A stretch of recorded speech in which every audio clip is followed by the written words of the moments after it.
mudane Sheekh Shariif Sheekh Axmed waxa markii ugu horeysay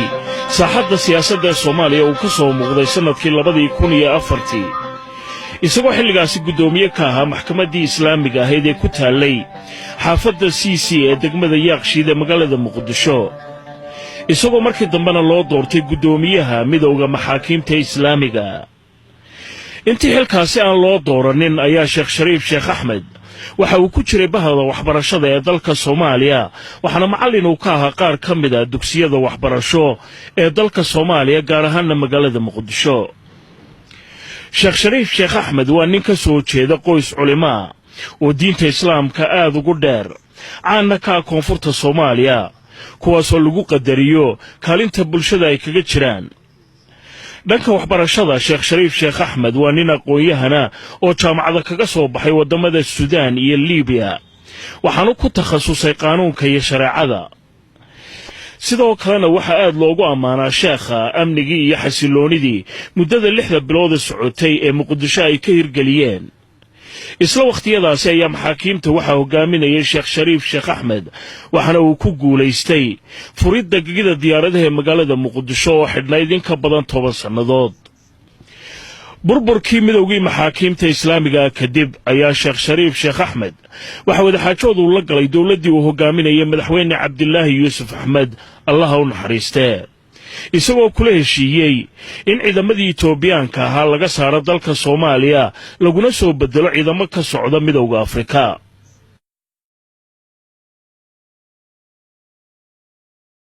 doorashadii ka dhacday dalka Djibouti sanadkii 2009 ayaa Sheekh Shariif Sheekh Axmed waxa loogu doortay madaxweynaha Soomaaliya isagoo noqday madaxweynihii ugu horeeyay ee soo dhisa ciidamo qaran oo Soomaaliyeed burburkii dawladdii dhexe ee Soomaaliya kadib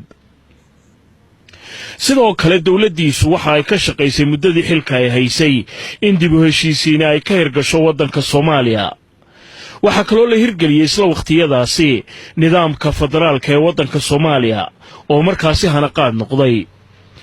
waxaana ku guuleystay dib u howlgelinta kaabayaasha dhaqaale ee waddanka Soomaaliya sida bangiga dhexe oo kale muddadii Sheekh Shariif Sheekh Axmed dawladdiisu ay xukunka haysay ayaa waxa soo batay hay'adaha caalamiga ah ee dalka ka hirgelinayay mashaariicda dib u dhiska iyo horumarinta oo qaarkood dib loogu soo celiyay bilicda magaalada caasimadda Muqdisho waxa sidaasi si la mid ah dawladdii Sheekh Shariif Sheekh Axmed uu hogaaminayay ay ku guuleysatay soo celinta qaar ka mid ah dhismayaashii dawladda oo burburkii kadib dadweynuhu ay degeen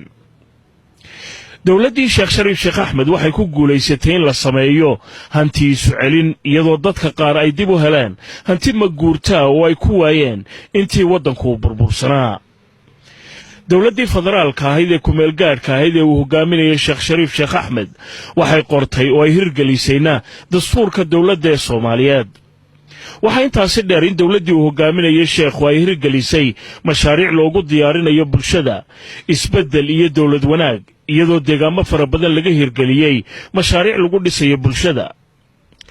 dawladdii Sheekh Shariif Sheekh Axmed waxa waddanka ay u diyaarisay in laga qabto doorashooyin madaxweyne markii ugu horeysay taariikhda waddanka Soomaaliya kadib markii ay burburtay dawladdii dhexe ee waddanka Soomaaliya iyadoo doorashooyinkii ka horeeyay waqtigaasi ay dhammaanba ka dhici jireen wadamada dariska ah sharafayta maanta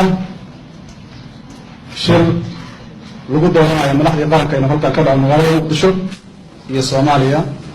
42 sano kadib mudane aliya marweyn waxaan la soconaa taariikhda dheeraad aan soo marnay iyo halkii dheeraad loo soo galay maanta halkan la soo gaaray